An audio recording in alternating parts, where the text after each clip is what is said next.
Hello, welcome back to another pen talk. Thanks for tuning in. Thanks for sharing my journey as I explore the wide, wonderful, amazing world of pens. And yes, you see one rotating on a turntable in front of you. Haven't done that for a few videos. And it's a HongDian N6 in all black, stealthy pen, if there ever was one. And it also has an interesting long blade nib, which we're going to explore in some detail and compare it to some other nibs that are in that same family, where they give you some nice line variations in horizontal and vertical directions of your writing to add character to it. So we're going to zoom in a little bit on this pen because it's hard to really see the details. Miss Sizemore and Mr. Seymour have been watching the pen for a while, and they've been impressed with what's rotating in front of them. And it is definitely something a little bit different.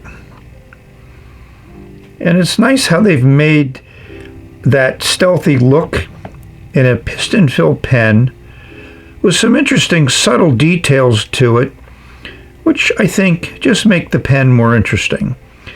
So we're going to explore this pen, show you how that nib writes in relationship to other nibs. Stay tuned. As I mentioned, stealthy pen. Try to catch some light reflections from that stealthy material, a little bit matte, a little bit glossy. Nice cap band, which HongDian has been good at doing. Some red rings, very subtle red rings at the top and bottom. If we take the cap off in 1 1/4 turns, we'll see a stealthy nib, a stealthy section, and an ink window, kind of a dark gray ink window. And as you turn the piston knob in a counterclockwise direction, this way, eventually the piston will make its appearance in the window. I think we need to use some paper to show off that piston. So the piston is down all the way and the piston comes up past that window. So it's not a very obvious ink window, but I think it goes into the stealthy nature of the pen.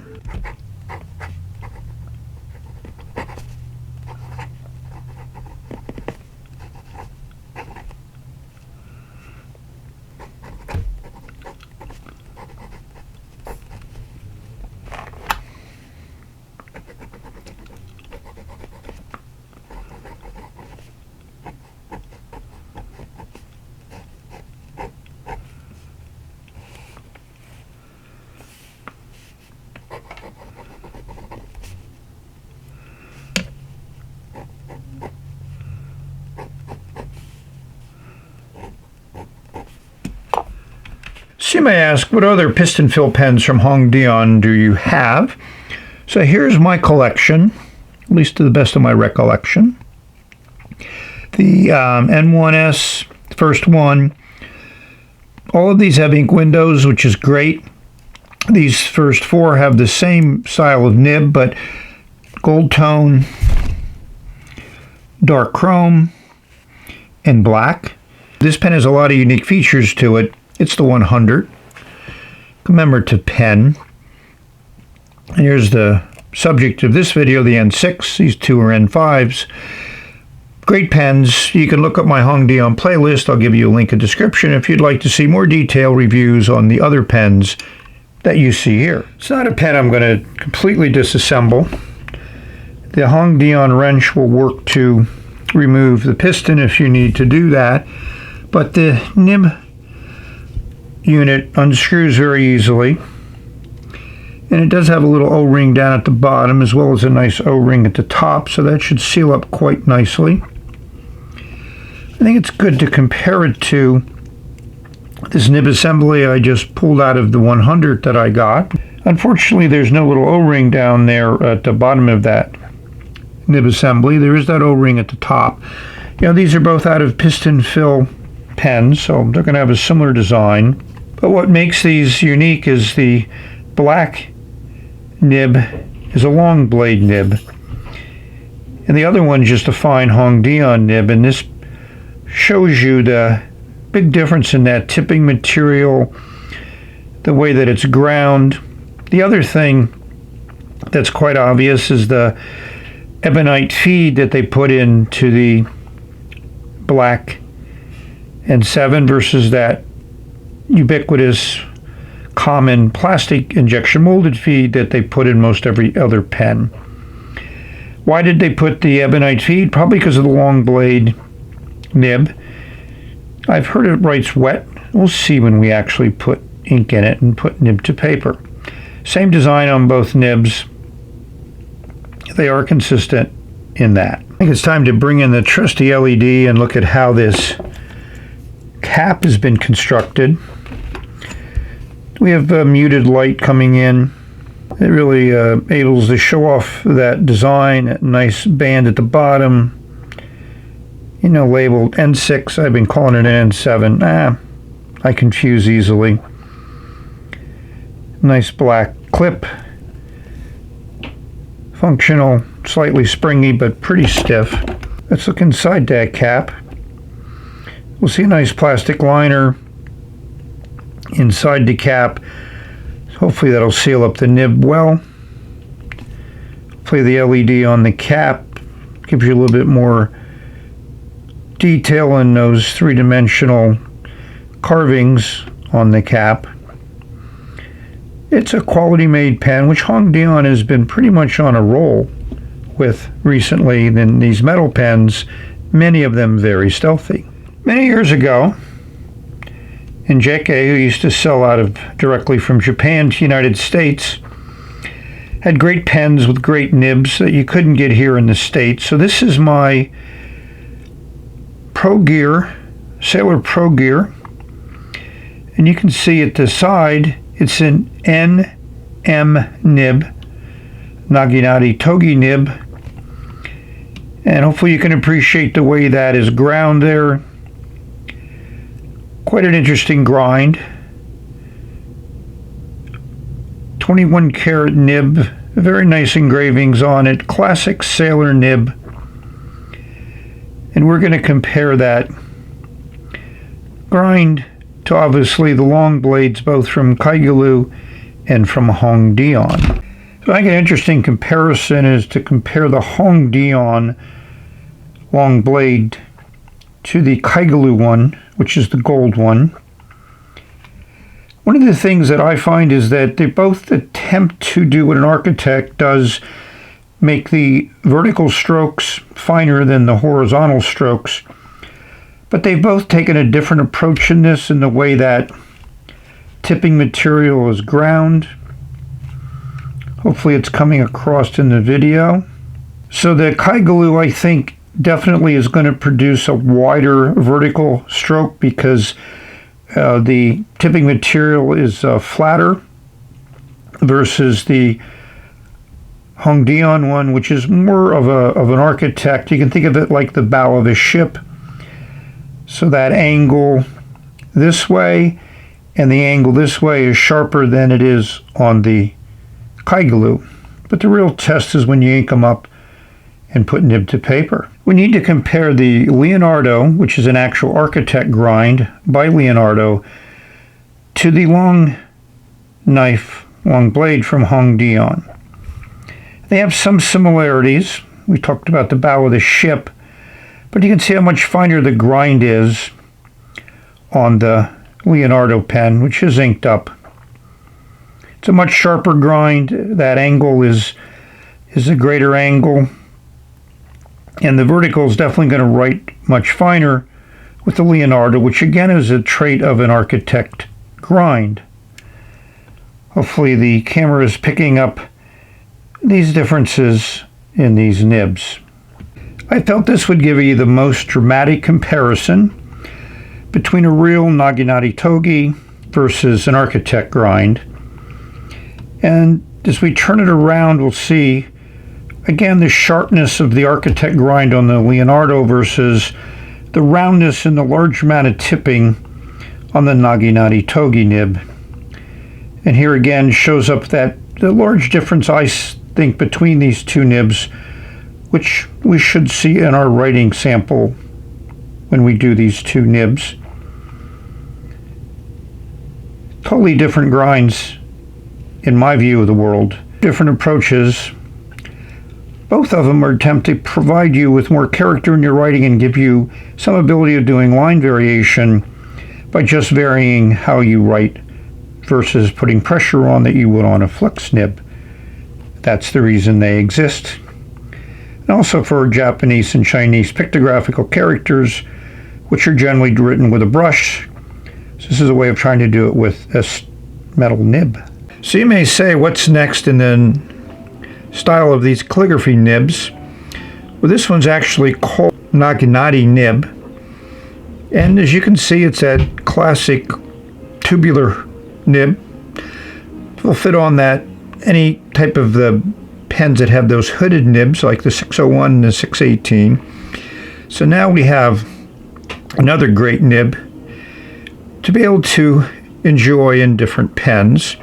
And I also bought a number 5 version of this nib.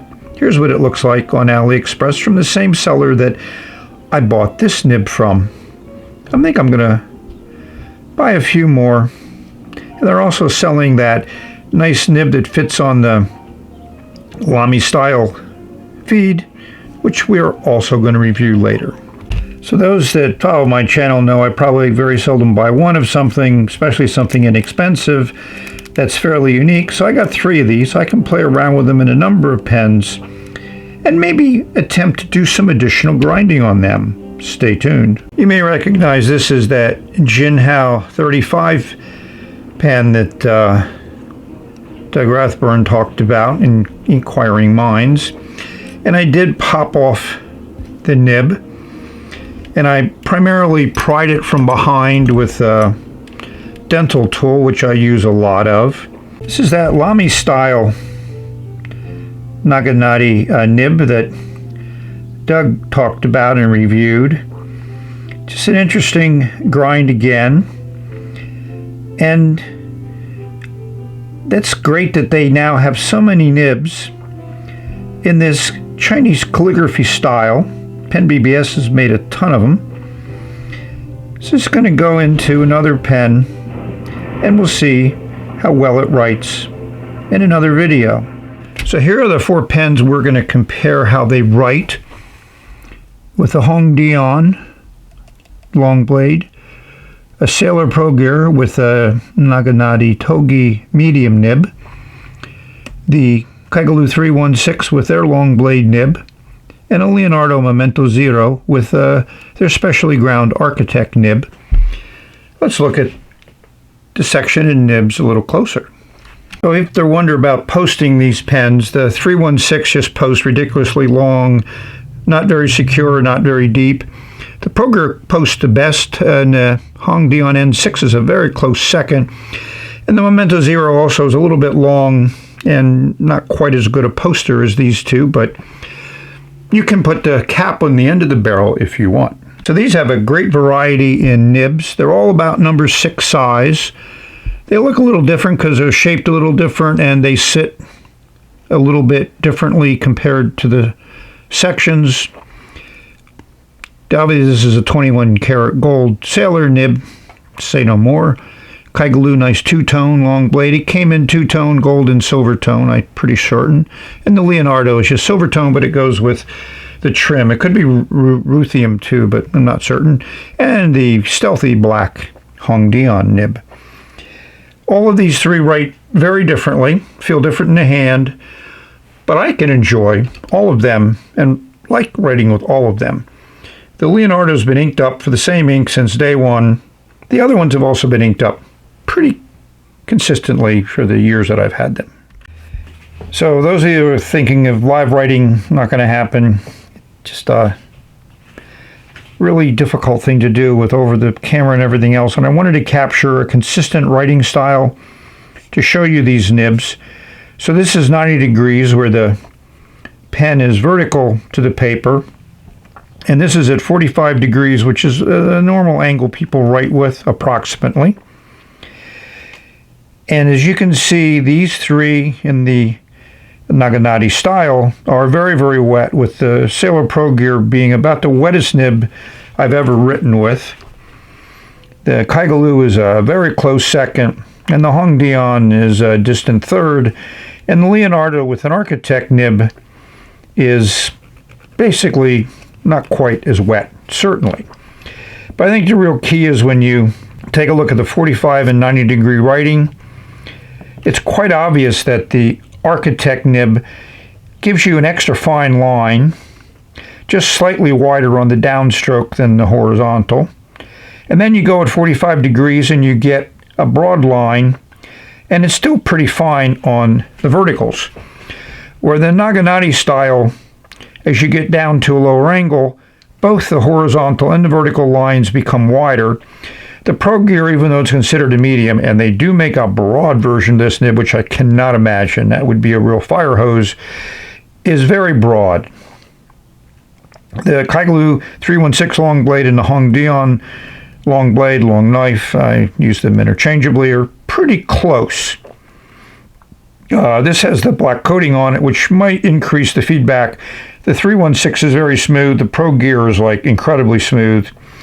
And the Leonardo Momento Zero with an architect nib, you get some feedback. You feel that sharpness of the nib, but you get a nice clean line, and that's the advantages of using it in that way. So hopefully if you like this, look at these nibs, and I would encourage anybody who has an interest in expanding the amount of writing that they do and the type of writing and the character of the writing, give these nibs a try. So obviously, new pen, new ink. This is an ink I mixed up a while ago, Lexicon Gray, Noodler's Blue, and the Noodler's 1984 Series 2. Here's my percentages. I wanted a permanent ink. Lexington Gray is very permanent. 1984 is pretty permanent. And the blue, I just wanted some various color variation. So the 1984 is in the purple family. This is the chromatography with just putting it down and pushing up the ink when it's still a little bit wet. Lexington Gray sticks pretty good. There's a little bit of 1984 there, pushed up a little bit, and then the blue, which is not water resistant at all. And I let it dry. And once dry, it looks like more of the 1984 stays permanent. You don't get an in-between part very much, certainly not as much as you did on the wet one. And then you got that really nice intense blue at the very top. But the real test of an ink is how does it work in a pen? And I think we found a good combo with that HongDian long knife nib. Now it's time for some editorial comments, some dimensions, and some of my observations for this pen. So overall, I'm impressed with the pen. It falls into a unique category. You know, there's so many different features. Obviously, the nib piston fill works well. Nice, very stealthy look, and stealthy in every manner. And then that nice little thin red ring accent is just a nice touch. So here's the dimensions. The pen uncaps with a little over 1 1/4 turns. It fits nice in the hand unposted. That section is good, will give you dimensions, not slippery. As one would expect from this design, it posts deep, it posts securely, and it really doesn't affect the balance that much. In fact, it makes it feel good in the hand, and it is not too secure, but it'll stay on for most people's use. Now we're going to do some more writing and